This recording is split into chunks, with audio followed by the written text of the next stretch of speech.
The worst possible way to end Yellowstone is the best route to set up its future without Kevin Costner's John Dutton 3. After 5 seasons, Taylor Sheridan's neo-Western flagship series will wrap up.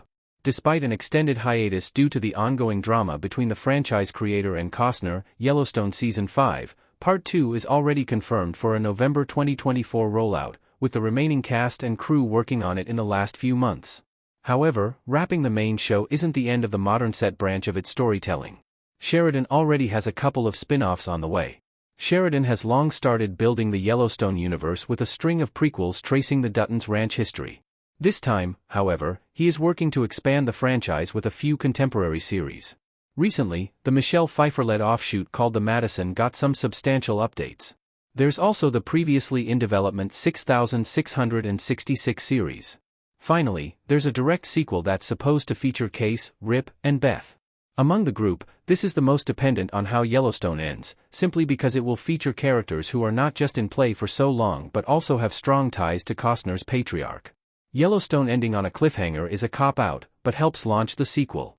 Kevin Costner's John Dutton 3 needs a proper ending in Yellowstone. Kevin Costner as John Dutton in Yellowstone. There have been so many theories as to how Yellowstone might end. Costner's non-involvement presents an additional challenge on top of an already daunting task.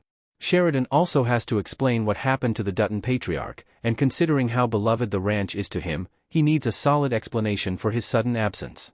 One of the worst ways that the writer can cap off Yellowstone is to leave it with a major cliffhanger. Sheridan absolutely cannot leave John's fate up in the air even with the sequel coming. It should be the end of Costner's story in the universe. On the flip side, however, ending Yellowstone with a massive cliffhanger is the most effective way to launch its sequel. It gives viewers a clear reason to come back and check back on the new show, even though it may only feature a few characters from the main show's ensemble. Granted that Sheridan still needs a solid story to sustain the follow-up moving forward, having people tune in on the Yellowstone sequel when it launches increases its chances of succeeding.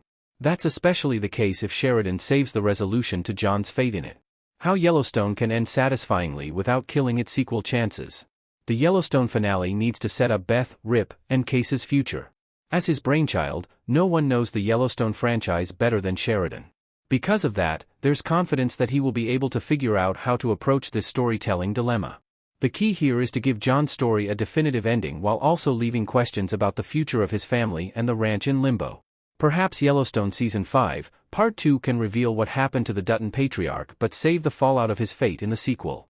This can effectively launch Case, Rip, and Beth's future without John, and maybe even Jamie.